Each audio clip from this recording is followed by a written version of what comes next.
Hi, welcome to your weekly astrology forecast. This is for the week of August 17th through the 23rd. So this week we have a new moon in Leo. We'll talk about Mercury and the Sun coming together in a conjunction in Leo, and then both will move into the sign of Virgo, ushering in Virgo season. And we also have a minor aspect with Venus and Uranus.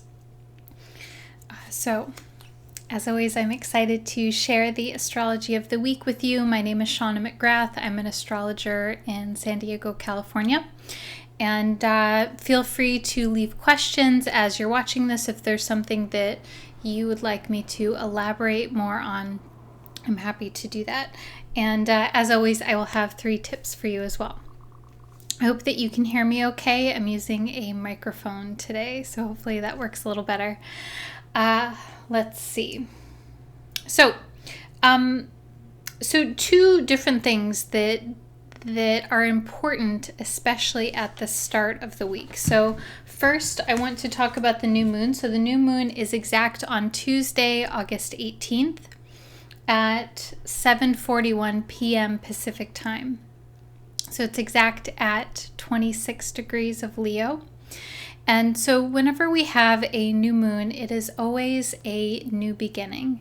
It is this rhythm. We try something new, we go out into the world, then we retract back and we reflect, and then we move out again. The new moon is the point of moving out and beginning again.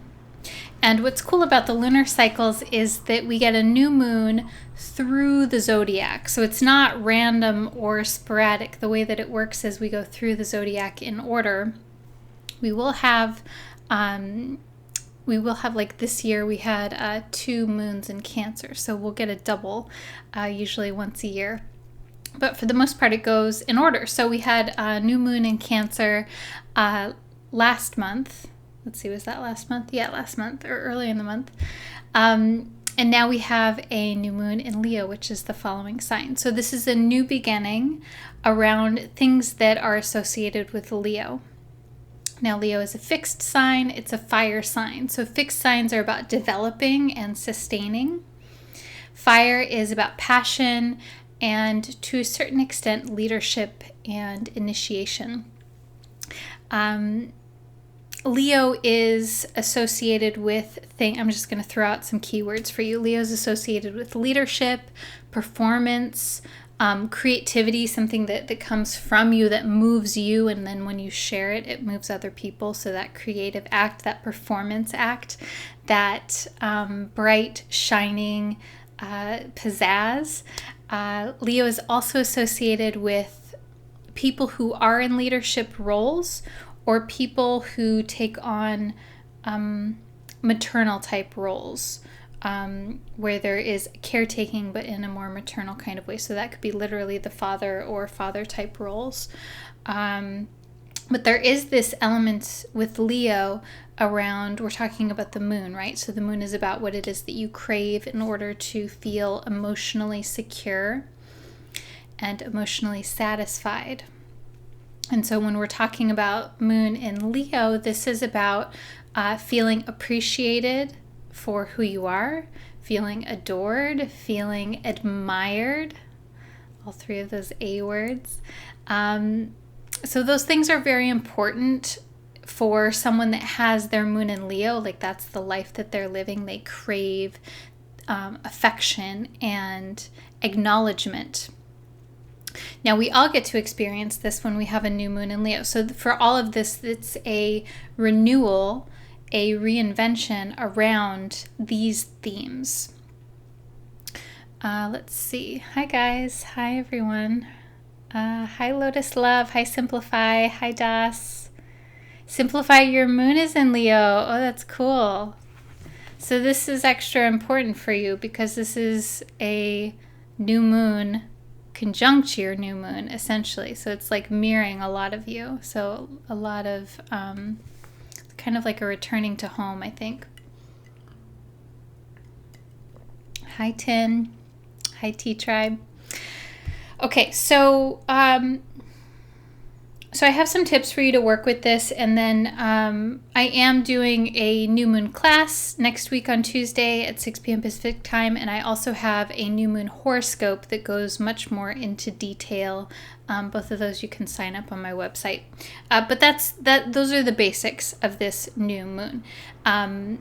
Now, if you know where this is happening in your chart, that's why I'm doing a class, so that we can dig into that. But if you happen to be astro savvy, that is where I want you to look, because that's going to tell you more about where this new beginning is in your life. So new beginning within the context of a month, things that you can complete within a month. But of course, things that we do now carry us forward even farther past a month. So, all right.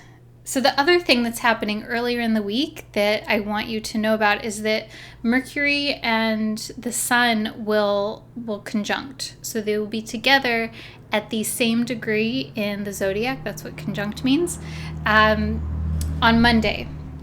And so this is happening in Leo, and it's kind of interesting because we have this like exclamation point around Leo. We have Sun and Mercury and Moon all in the sign of Leo. The Sun and the Moon conjunct to create a new moon. And then the Sun and Mercury conjunct also all in Leo. And then everything shifts into Virgo this week. So it is like this, it's like an exclamation point at the very end of the Leo season. Now, when Mercury is conjunct the Sun, it is a special moment. When it's exactly conjunct, there's a term for it. It's called the planet is in the heart of the Sun. And it's important because when Mercury is about, let's say, like 15 degrees or so within a conjunction to the Sun, we can't see it because it's too close. Like if you were to look outside, it's always close to the Sun. So Mercury is literally invisible to our eye right now. We can't see it because the Sun is shining so brightly, so closely to it. So the symbolism of this is that things are not... Everything that's happening communication-wise and information-wise is not visibly apparent. It is not open out on display. But when Mercury and the Sun conjunct, like they will on Monday this week, we get to relay some kind of insight. We get to divine insight, essentially, because there's not anything that is like literally out there that we can see from this perspective, but we can connect and we can attune. So I would say, like, especially if there's something that you're working with that you want to find more answers, Monday is an excellent time to do any kind of meditation or ritual specifically to gain more insight and clarity. So I hope that makes sense. I realize that's a little astro-technical for you all, but I hope that is helpful to you. Bottom line is Monday is a good day for getting more insight and more clarity on something that has been evading you. Let's see. Okay, so let's talk about the shift into Virgo. So both Mercury and the Sun are moving into Virgo. So the Sun is moving into Virgo on Saturday this week. So not tomorrow, but Saturday the 22nd. And so this is a change, right?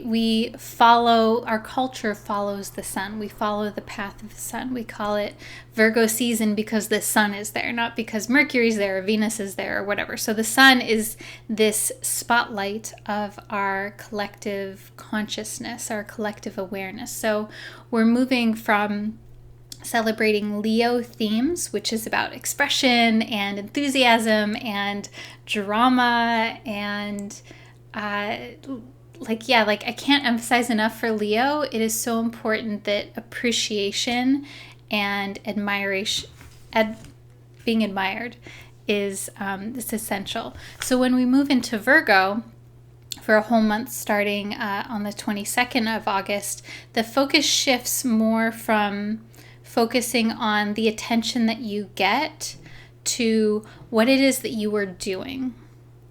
And I think that there is a misconception about Virgo, that Virgo is the perfectionist, that Virgo is, I think a lot of people think that Virgo energy is like boring or prudish, but Virgo energy really is about ritual, routine, systems, and the healing and the progress that comes from that.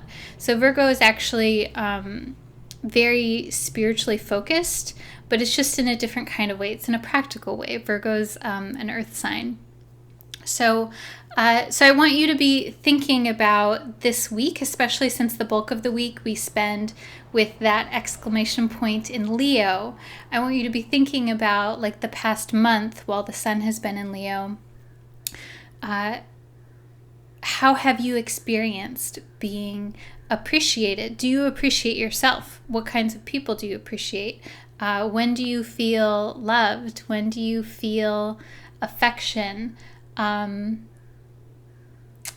Leo is also about issues of the ego, which I think is important to acknowledge, because it is important for us to have an ego, an identity that we move out into the world with, and to know that that does not entirely define us, but it is a part of being a human being in the material world. So we're wrapping up that, and then Virgo, we're moving forward into putting things into action in a very practical manner. And so we'll talk more about Virgo much more in the coming weeks, but Virgo, it is about systems, it is about doing things from a place of intention versus from a place of passion, which is Leo. Leo is about acting from passion. Virgo is about acting from precision, from the intellect, and from really looking at what is happening. Let's see. Okay, and then we have an aspect with Venus and Uranus that I'll talk about, and then I have 3 tips for you. Hi, Ruthie. Hi, George. Hi, Riv. Hi, Sarah. Hi, Melly. Hi, Nellie. Hi, Jamie. Nice to have you here with me. So, Venus is in Cancer, right? So this is really cool because Venus was in Gemini for a very long period of time, because we did that Venus retrograde in Gemini. So it was there for a bulk, for much longer than it normally would be. So I'm a fan of Venus in Cancer, because Cancer just has a warmth to it. It has a warmth, but also like a strength there, like don't fuck with me kind of strength. And so Venus being there, I think it's just a nice change of scenery when we're talking about the planet that is associated with relationships and beauty and love and allure and attraction. It's also associated with, did I say money and money, because it is values, what it is that you value. And along those same lines, it's also associated with self-esteem and self-worth as well. So Venus will be making a sextile to Uranus. And so this is a minor aspect. So it's something that is not super prominent, that's going to like hit you over the head in the way that that's a bad analogy. Nothing's going to hit you over the head. But if we had, let's say, Venus square Uranus, that would be more direct. It would be more prominent in the themes. The prominent theme this week is really the new moon and the shift from Leo to Virgo. So this is kind of like a back burner, background kind of energy. Venus is relationships, right? Love, beauty, etc. Uranus is about change. And not just like teeny change, it's about like doing something dramatically different that is unexpected or outside the norm, outside your norm, or outside the norm of your social circle. So I think the way to, I like looking at these minor aspects, because I think that they can be a resource to you. So I think that using Venus Uranus looks like seeking out either social or creative situations where you can benefit, especially if it's something that is a little outside your comfort zone, something that you would do differently, something that you would not normally try. Venus-Uranus as a combination is about art, creativity, also spirituality to a certain extent, but it's really about like eclectic, interesting experiences that we have with people or something that we create. So I'll leave that with you to figure out how that fits into your life, but something to tap into. Okay, so I have 3 tips for you, and if you all have any questions, let me know. Hi, Ethel. Hi, Experience. Hi, Cassie. Hi, Hathor. Okay.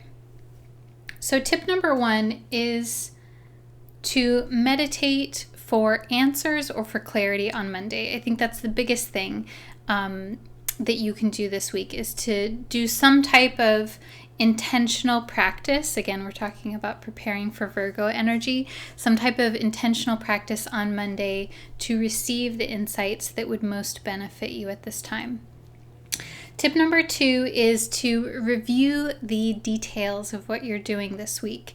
And I'm saying this not necessarily because of Virgo. I'm saying this because we do have Mercury so close to the Sun, and we have a new moon. So this is very quiet, behind the scenes, introverted kind of energy. So I just want you to make sure that anything that you're working on, that you double check the details to make sure that you're fully aware of what it is that's happening and what you're doing, that you don't miss anything. Let's see.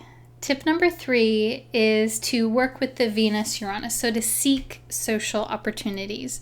Now, I know this is difficult right now for most of us, especially myself included.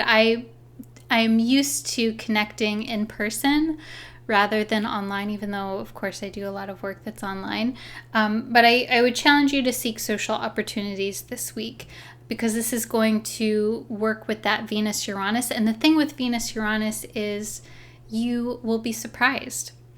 Like, Uranus is the expect the unexpected, that cliche. And so you might connect with an opportunity and then something else unexpected comes from it, either now or later in the future. So that's tip number 3, to seek social opportunities.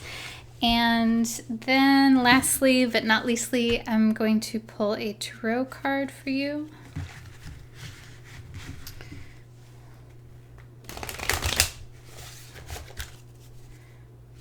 So if you have a specific question, you can just hold that in your consciousness.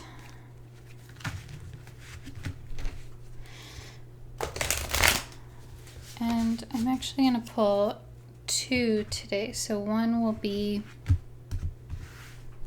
a tarot card, and then one will be from this Isis goddess deck that I have. It's kind of like an affirmation style thing.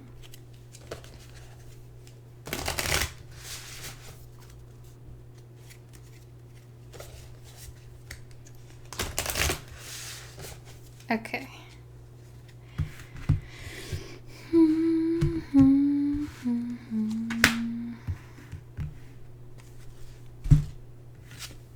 So I pulled the 6 of Swords. And I pulled this reversed. So I'm curious, for you that are here with me now, or even if you're watching the replay actually, what does this card make you think of? So maybe you have associations with tarot. Maybe you have no idea what tarot is even about, but just when you're looking at this image, what does it make you think of? What's the action here? What's the emotional tone? What comes to you? So for me, this card is associated with moving away from a challenging situation. So we always look at, I love the symbolism in tarot. It's really cool. So we look at they're going in a little boat, ship kind of thing, boat, I guess. And they're moving away from this choppy water into a smooth area. So it's, for me, definitely about a transition, moving from one place to another and moving from a challenging situation into more calm and peaceful waters. Now, the swords is about the mind and the intellect and thoughts, ideas. The swords can kind of have like a stressful connotation to it because our mind is what brings us stress a lot of times. But it's definitely more of like a idea kind of energy versus the cups are about relationships. The pentacles are about earthly matters and money and things like this. This is more about what it is that is on your mind and what you're thinking of. Let's see. What do you all think? Ethel says having to leave a place, sadness, but hope. Yeah, totally. That's totally. So like this card, I think like there's a few cards in the Rider-Waite where there is a theme of moving on, but like not being super excited about it. This card has that kind of somber tone, right? So I pulled this reversed. So I don't know that for you, that could mean a few different things. That could mean that you are thinking about making a change and moving on to a new, like taking a step to do something different or to move away from a situation. Like this is very much moving away energy, like moving away from something that is challenging. And so if it's reversed, that could mean that you're thinking about it and you're like, what do I do here?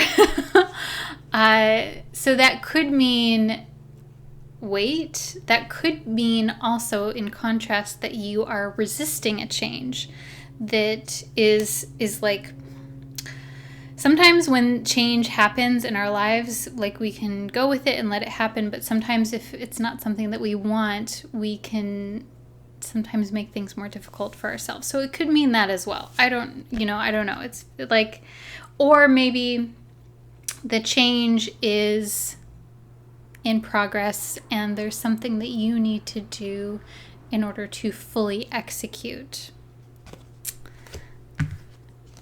Hi, Crystal Girl. Says, I can't wait for change. All right, so then I also pulled this oracle card from the Isis Oracle deck. So I'll show you the image. And then it has some words on the back that I'll read. Almost looks like a door lock or something, right? So the title is Ancient Power Mysteries. The oracle guides you to honor the power of your voice, whether through spoken or sung words or through what you write, speak about, or stand for symbolically. This is all Mercury stuff. You have a potentially very powerful healing voice, and you are guided to recognize the responsibility that you have for what you proclaim through your voice. Ooh, that's a powerful card. So these, to me, there's something here to be said. Like there's something about communication with this change or this transition that you're making. And what's cool is with the astrology, we're poised to make this transition, right? Because we have a new moon, which is a new beginning, and we're transitioning from one sign to another.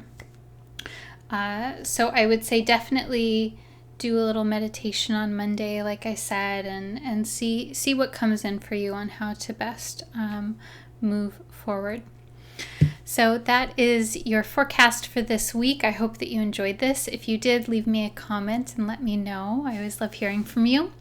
And also, if you're interested in going a little bit deeper into the new moon, I have two different options for you. I have a pre-recorded horoscope that goes into a forecast for the moon itself and all of the different aspects, and then also a forecast by rising sign. That's on my website, shaunamcgrathastrology.com. And then I also have a live interactive class that's a small group. I think we still have 2 more spots available for that. And so that is where you get a personal reading with me for this new moon, and we get to interact and talk. And it's really nice to do the small group like this because you get some personal attention. We get to actually talk about the context of what's happening in your life and then how to apply the astrology right now. So I am wishing you a wonderful week, wonderful weekend, a happy new moon, sending you lots of love, and I'll see you soon.